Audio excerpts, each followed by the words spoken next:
Madame, Monsieur, c'est toujours avec le même plaisir que je vous informe sur Gabon 24. Bonsoir et bienvenue à tous. La CAN 2017 suscite après des jeunes des vocations. Quel que soit le terrain, il ne manque pas de s'écorcher pour la passion du football. Ces jeunes, souvent pas encadrés, voient leurs rêves très souvent rester sur l'oreiller. Aujourd'hui, dans les ruelles, les sentiers, loin du confort des stades, le rêve est enfin permis. Les jeunes et la passion du foot, le développement, c'est dans un instant. Vers une sortie de crise en Gambie, mais pour quand? Nous le verrons avec Linda Gaël Maganga de notre rédaction. Nous irons pour l'actualité aussi à Gaza, où une importante usine de dessalement d'eau de mer construite avec une aide internationale a été partiellement ouverte. Nous le verrons. Voilà pour les titres. Et ce match, Madame, Monsieur, considéré comme le derby d'Afrique centrale, Gabon-Cameroun compte pour la dernière journée du groupe A. Dans les rues de Libreville, les débats entre les supporters des frères ennemis sont fréquents. La pression monte progressivement et les fans se font déjà une idée de ce que sera ce match de tous les dangers. Mais pour qui? Kenny Ongouri, Alexandre Kongé nous donne les éléments de réponse dans cet élément. Le match Gabon-Cameroun comptant pour la dernière rencontre du groupe A a déjà démarré. Les frères ennemis s'affrontent pour arracher chacun sa qualification pour le deuxième tour de cette compétition. À Libreville, les débats sont lancés. Le match de dimanche là, oui, en fait moi c'est que mon pays va gagner. On tape le Cameroun 2-1. Oui, pour ça je compte sur... Non, je compte sur les Panthères, tu vois non. Je compte sur l'ensemble des Gabonais dans le monde entier. C'est qu'on va taper le Cameroun demain. Le Gabon va se qualifier. Une bonne revanche même, c'est une grande revanche. En fait, en 2010, nous avons laissé le Gabon gagner pour goûter un peu à la victoire. Mais demain, il n'y a plus ça.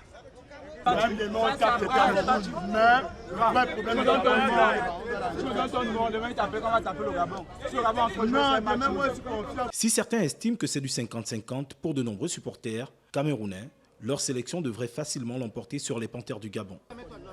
Ils disaient que demain, les Gabonais vont pleurer. On va les bastonner bien au stade. Mais soyez fair play. Si on vous donne même 5-0, digérez. Demain, on divorce. On se remarie lundi. Par contre, les supporters gabonais exhortent leur équipe à se surpasser et à sauver la face en procurant un football de qualité. Il faudrait que les Panthères essayent, n'est-ce pas, ils doivent faire preuve de beaucoup d'abnégation. Ils doivent beaucoup se donner, ils doivent se donner à 200, 300, voire 400%. Le derby d'Afrique centrale aura lieu ce dimanche au Stade de l'Amitié. Sur les deux dernières rencontres, les deux équipes sont à égalité. Une victoire chacune. Le rendez-vous est pris justement pour demain sur Gabon 24 aussi. Aujourd'hui, dans les ruelles, les sentiers, les terrains vagues, sablonneux ou autres dans la rue, on tape dans le ballon rond, une passion à travers le pays. Les victimes, des jeunes qui en rêvent et sont motivés, bravent toutes les difficultés pour l'amour de ce sport, loin du confort des stades. Suivez plutôt ce reportage de Ludmila Ntuntum. Le football constitue le trait d'union entre les peuples et bien plus en dehors des stades. Le Gabon est sans nul doute, à l'instar des autres pays africains, celui où cette discipline engendre plus de passion. Ces adeptes se recrutent au sein de toutes les classes sociales. Aujourd'hui, dans les ruelles, les terrains vagues, sablonneux, voire accidentés, les jeunes tapent sur le ballon rond. Nous sommes là d'abord pour le football et pour se faire plaisir parce que les jeunes aiment le foot et nous sommes là pour le football. En fait, c'est une équipe nouvellement créée qui s'appelle AC Zimmerman. Nous sommes là pour le championnat de D4.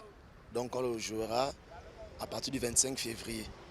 Des jeunes passionnés du football n'hésitent pas à braver vents et tempêtes pour leur passion, loin du confort des grands stades. Chacun a ses loisirs et si le nôtre c'est le football. Nous sommes là pour le football. Et le lieu public, c'est peut-être le manque d'infrastructure parce qu'il n'y a pas de stades qui sont... Il n'y a pas assez d'endroits viabilisés pour les jeunes qui sont dans des cadres bien précis où les jeunes peuvent aller bonifier leur talent. Le nouveau club, AC Zimmerman, vous donne une chance aux jeunes férus du ballon rond. De 14 à 21 ans, tous rêvent de vivre cette belle aventure. Le plus longtemps, ils rêvent surtout d'en faire une carrière. La CAN Total 2017 suscite auprès des jeunes des vocations. Plusieurs d'entre ces jeunes fans de football se donnent rendez-vous dans les quartiers pour des matchs amicaux, comme nous le rapportent Lambris Boubala et Alexandre Kogé. La compétition démarrée le 14 du mois en cours en terre gabonaise suscite des vocations au sein de la jeunesse qui, pour la plupart, s'identifient d'ores et déjà à certaines stars, parmi lesquelles Marès, Pierre-Emerick Aubameyang ou encore Mané. En attendant de suivre les rencontres devant leur petit écran, les jeunes se donnent rendez-vous sur des espaces aménagés pour disputer quelques rencontres amicales dans leur quartier, comme c'est le cas ici à Bellevue 2, dans le 4e arrondissement de la commune de Libreville. Là, en ce moment-là, j'ai mal à la cheville. Bon, pour le moment, j'ai arrêté. Là, les frangins sont m'appeler venir transpirer. En tout cas, ici, là, ça va un peu. Les équipes qui m'impressionnent de plus, c'est la Côte d'Ivoire, avec le Sénégal, avec la Tunisie. Cette Coupe d'Afrique des Nations qu'organise le Gabon est une aubaine pour ces jeunes qui rêvent un jour de chausser les crampons et de participer à une compétition de haut niveau. Et cela passe bien évidemment par le travail, chose que semblent saisir les uns et les autres. Aubameyang, comme en ce moment, il est le deuxième meilleur joueur africain. Donc j'aime aussi sa manière, sa vitesse, tout chez lui. En tout cas, c'est ça. Yann Marès. Pourquoi? Parce qu'il est très fort. J'aime son jeu à Leicester. À côté de ça, son pied gauche, il est très technique. Son pied gauche, comme je suis un gaucher, donc j'aime tout ce qui est gaucher, technique. Oui. Parmi ces garçons, certains ont l'ambition de regagner les écoles de football de la place afin d'acquérir tous les rudiments nécessaires qui leur permettront un jour, pourquoi pas, de ressembler à leurs idoles. Parlons à présent du match de cet après-midi, deuxième journée du groupe D de la Coupe d'Afrique des Nations 2017. Ce samedi au stade Michel Essongué de Port-Gentil, les Black Stars du Ghana ont battu les Aigles du Mali sur le score d'1-0. Une victoire synonyme de qualification pour les quarts de finale après les 3 premiers points obtenus le mardi dernier face à l'Ouganda. Parlons de médecine à présent. Le docteur Wenceslas Yaba, coordonnateur général de la coopération hospitalière entre le Gabon et la France, a réceptionné ce samedi un conteneur d'équipements hospitaliers en provenance de la France. Les locaux de la Direction générale de la planification, des infrastructures et des équipements ont servi de cadre, comme nous le rapportent Gabriel Ratanga et Hervé Aubian. Ce matériel médical diversifié est composé entre autres d'appareils hospitaliers, à l'exemple des tensiomètres du mobilier hospitalier, dont des lits, des chaises, des berceaux et bien d'autres, sans oublier les équipements consommables. Ce geste, qui est estimé à près de 550 millions de francs CFA, est le fruit de la coopération entre le Gabon et la France. Je ne pourrais me permettre de situer le contexte sans d'emblée remercier le chef de l'État, son Excellence Ali Bongo Ondimba, qui a permis à cette coopération avec la France, parce qu'il s'agit de cela, de se réaliser. Et cette mise en œuvre qui a commencé depuis 6 mois donne des résultats tangibles quasiment de manière hebdomadaire maintenant aujourd'hui. 665 équipements médicaux, c'est vraiment beaucoup. On a d'ailleurs là-dedans des appareils médicaux dans 9 dialyseurs, Gambro. Nous avons beaucoup de consommables. Ces équipements sont destinés à tous les centres hospitaliers, universitaires et hôpitaux du Gabon et la DGPI procédera à la distribution en fonction des besoins de chaque structure. Un don judicieux pour nos structures hospitalières, tant des CHU qu'à l'intérieur du pays, puisque vous constaterez que présentement il y a des représentants de centres hospitaliers universitaires qui vont prendre quelques cartons, mais aussi des hôpitaux de l'intérieur du pays. Selon le docteur Yaba, dans la suite logique de ce partenariat gagnant-gagnant, le Gabon recevra dans les tout prochains jours des internes français spécialisés en infectiologie. Fin de la grève lancée le 30 décembre dernier par les employés de Shell Gabon.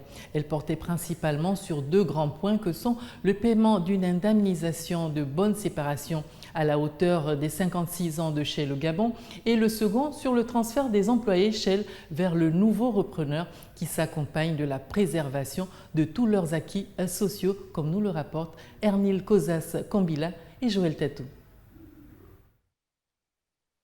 Les négociations tripartites qui ont réuni le gouvernement, la direction de Shell Gabon et les employés assistés par le NEP portaient sur les revendications des employés s'inscrivant dans le cadre de la cession des actions détenues par le groupe Shell Gabon. Et cette session passait par la signature d'un accord de vente et d'achat d'actions qui se conclura par le transfert de celle-ci au repreneur à la fin d'une période de transition qui devrait satisfaire les employés.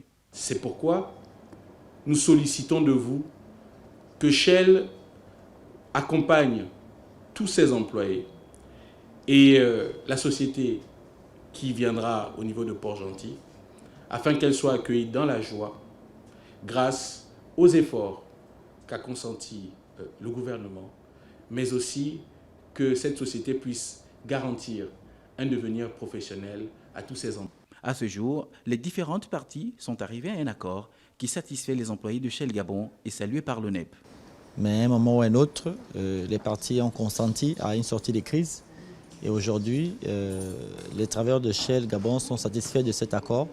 Et l'ONEP ne peut qu'exprimer sa joie après cette signature. Les négociations qui n'ont pas été faciles, seul Shell Gabon est sorti vainqueur. Nous n'allons pas dire ici que ce sont les employés de Shell qui ont gagné, ou bien la direction générale de Shell, non. Mais c'est Shell Gabon qui vient de remporter un combat. La fin de grève à Shell Gabon est un effort commun avec l'ensemble des parties prenantes subordonnées à la signature de l'acte de vente et de transfert des actifs. Tout autre chose dans ce journal, nous parlons d'un instrument. C'est un instrument qui peut avoir un rôle double, un consacré à l'aspect musical et l'autre au contact avec le monde invisible. La sitar ou la harpe sont des instruments qu'on retrouve dans de nombreux rites au Gabon. Nos reporters se sont plongés au cœur de la fabrication d'un des deux. Découvrons ensemble lequel. C'est un reportage de Kenny Ongouri et d'Alex Kongé. La sitar ou la harpe, un élément essentiel dans la vie de certains praticiens des rites traditionnels du Gabon. Sa fabrication tirée des essences locales relève d'un aspect purement spirituel. C'est un instrument de musique traditionnelle qui a une grande importance dans notre culture traditionnelle, pratiquement le bouti, le mombiri et les cérémonies d'initiation. Je commence comme la blague, je fais un blablabla, un blablabla, un blablabla, mais à un moment, je ne me ressens plus moi-même. Son rôle dans le monde physique n'est pas le même que dans le monde spirituel. Le fabricant refuse de trop s'avancer dans le secret. Sur le plan physique, c'est un instrument de musique, mais spirituel, ça joue deux rôles. C'est un instrument qui sert à des choses très profondes dans la tradition, dans nos traditions. Les sons issus de cet instrument peuvent transporter et faire transcender les esprits. Fiston, fabricant de sitar, nous livre le secret de son inspiration et le contact avec le monde invisible. Cet instrument, ce n'est qu'un bois, ça ne peut pas parler, mais sur le plan mystique, il y a autre chose que je peux expliquer, qui s'harmonise avec cet instrument et qui joue le rôle vivant du côté spirituel de la chose. La harpe peut être utilisée pour de la musique moderne, mais n'aura pas le même effet que lorsque l'instrument est utilisé dans son domaine. Son rôle, au-delà de l'aspect musical, reste un secret que seuls les initiés gardent précieusement. La santé des animaux domestiques n'est pas en reste dans ce journal. Le chien est l'animal domestique convoité par les humains pour des raisons de compagnie, de protection ou encore de passion. Son entretien nécessitant beaucoup d'attention et de moyens fait en sorte que cet animal de compagnie soit quelque peu négligé par certains maîtres. Gabriel Ratanga et Fred Dogo pour le reportage. Au préalable destiné à une certaine classe sociale, les animaux domestiques se retrouvent aujourd'hui dans la plupart des ménages. Sans que leur maître sache comment les entretenir, ces animaux finissent pour la plupart aérés ici et là. Quelles seraient donc des conditions requises pour adopter un animal domestique? Avoir un animal domestique relève d'une certaine classe de la société. On ne peut pas avoir un animal de compagnie si on n'arrive pas déjà nous-mêmes à se nourrir. Tous ceux qui savent déjà qu'ils n'ont pas une concession clôturée, parce que voyons le chien, il a besoin d'avoir et de délimiter son terrain.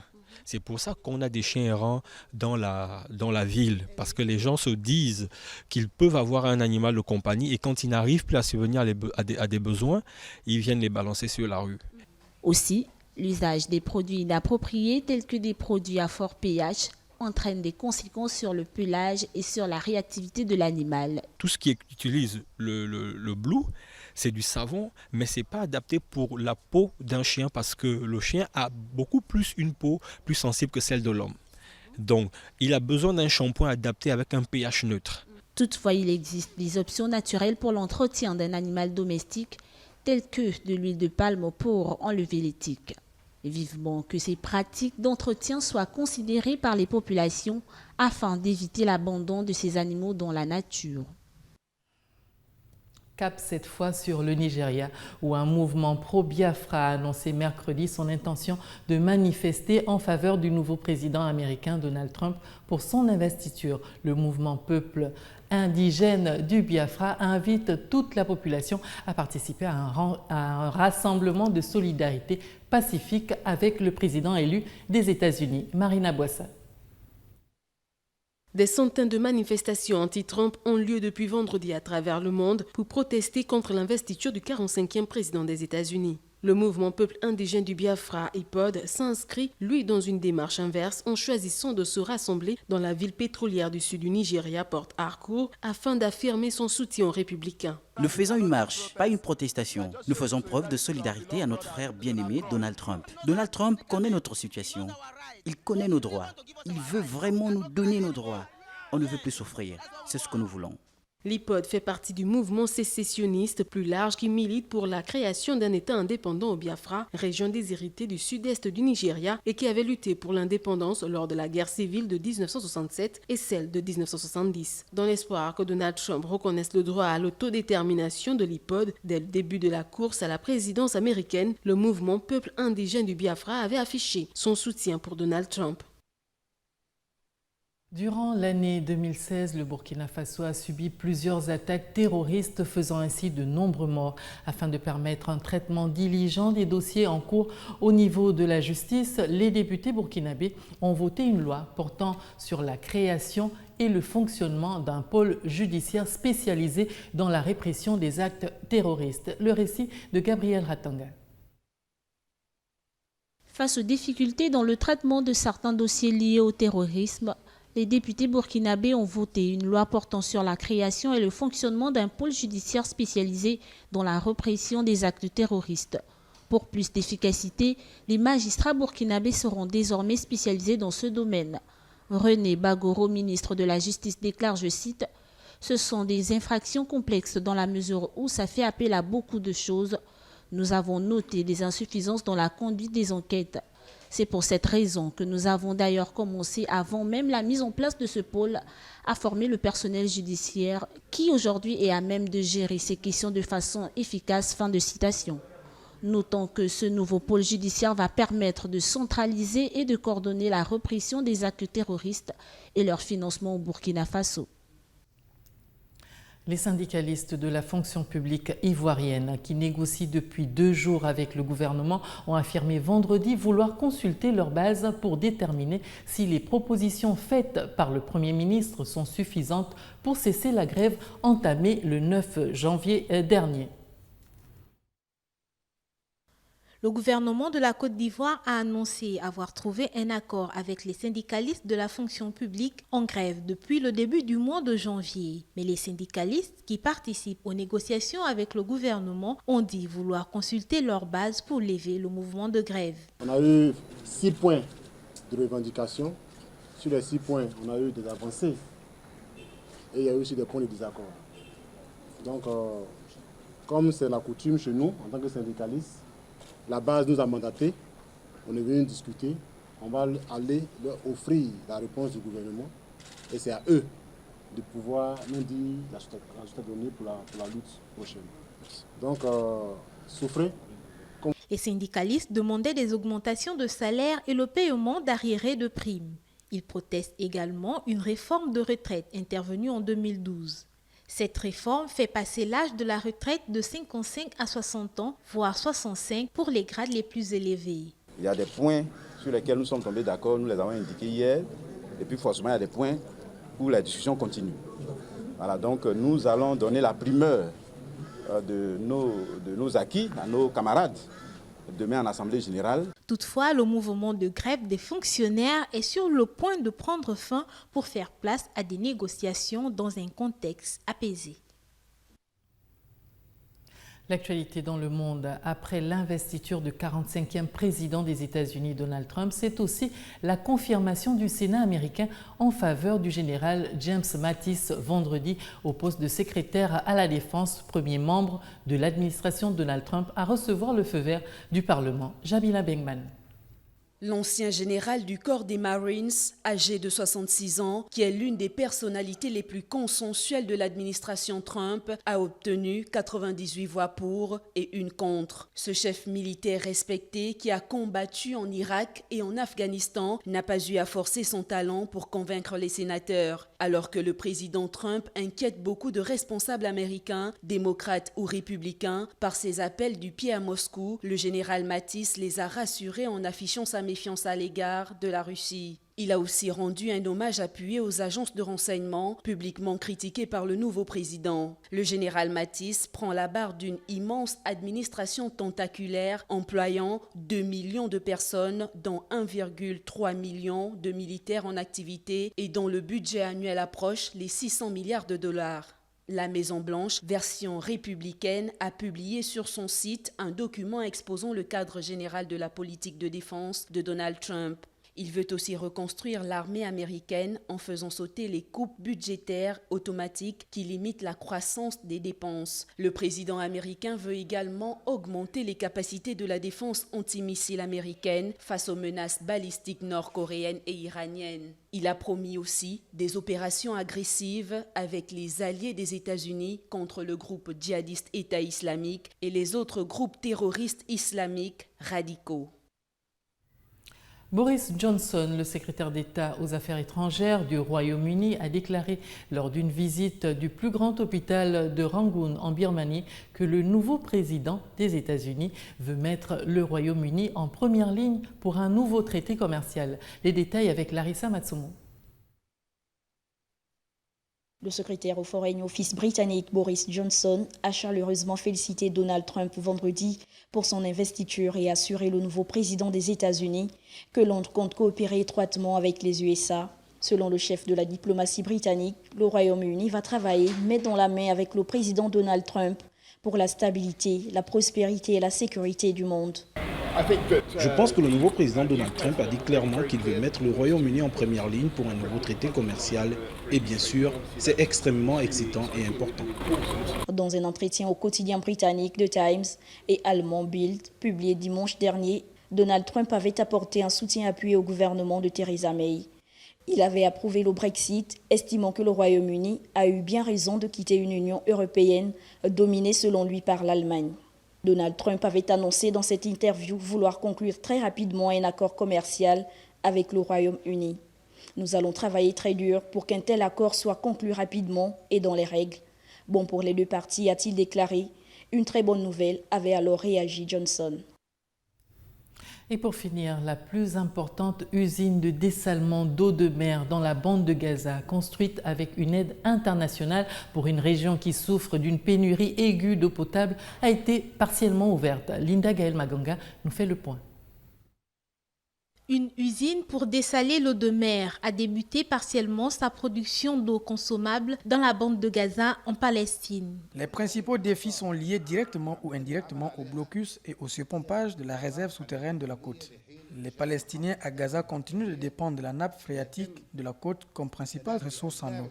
L'eau est surextraite, comme beaucoup de gens ici le savent, pour répondre à cette demande. Et aujourd'hui, 96% de cette eau n'est pas bonne pour la consommation humaine. L'usine permettra de remédier aux pénuries en eau potable dans la région, mais les défis restent énormes au dire des humanitaires.